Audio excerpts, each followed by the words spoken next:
In this video, we're going to go over how to put together a brooder for baby chicks or turkey poults, or even quail or whatever it is you happen to be raising.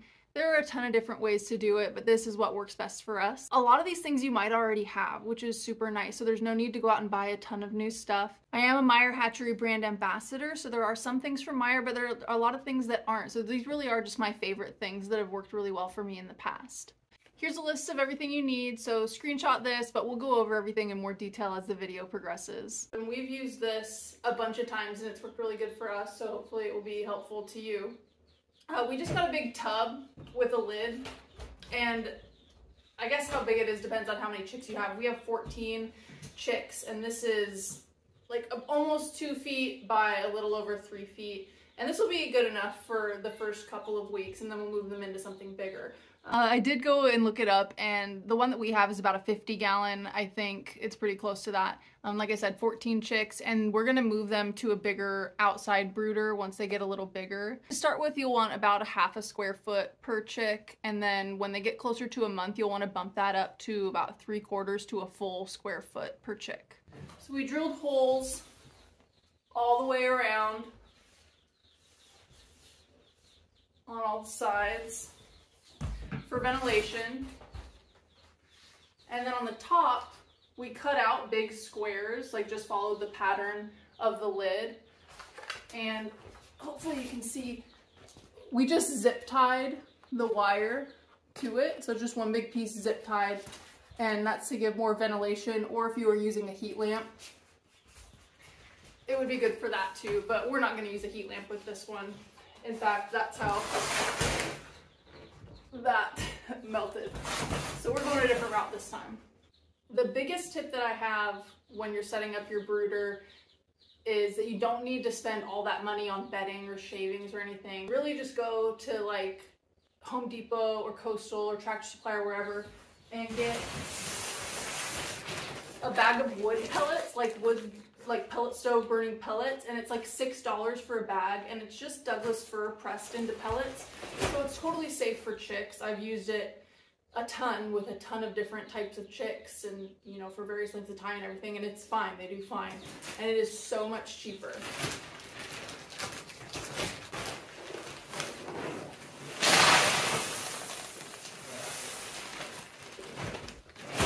Actually, I'm only going to do a half bag.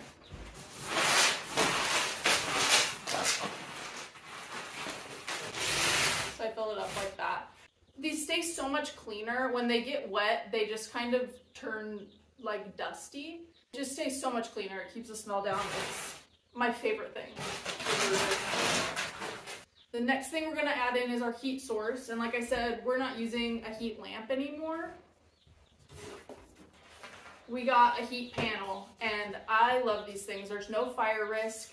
You can set them at different heights as your chicks grow. So right now I have it at an angle so they can kind of get way back in there. And I'll put that on one side, and then the cord will just feed through like the grate up top.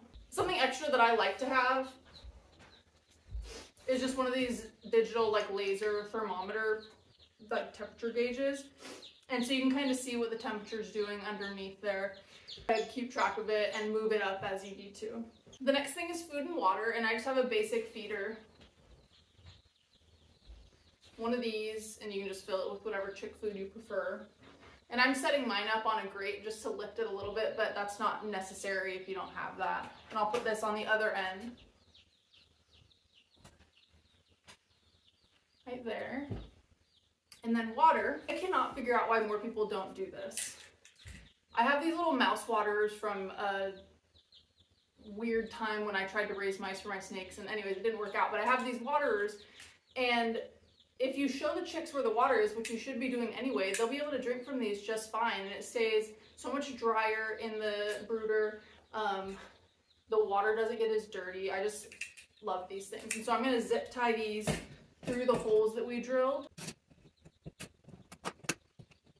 Whatever kind you get will attach, you know, probably differently. Mine, I've figured it out where they can just get pulled out the top, but they have a little lip so they can just nest right there on the zip tie.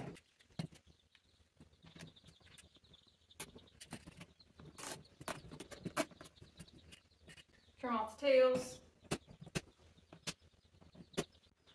So that's how mine look.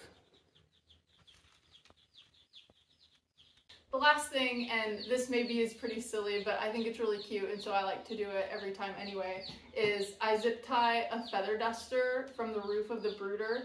And you see people that say that they think that it's like being under a mama hen, and so I think that's cute, so I like to give them the option.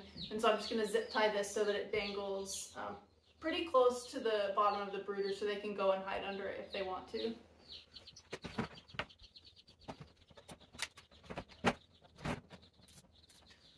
I'm just leaving the zip tie really loose so that I can, as I tighten it, it'll raise up like as they grow. So right now it's down pretty much touching the bedding.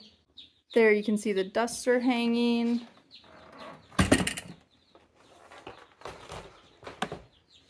I've got the bedding, their food, their water, which I haven't filled yet, and then their heat panel. And now it's time to add the chicks.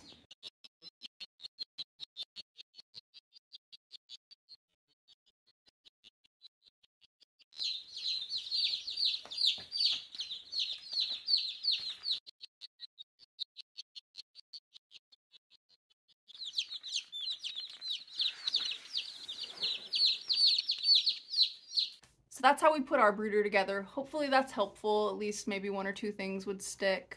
We've tried a ton of different ways, and this is definitely what our favorite method's been.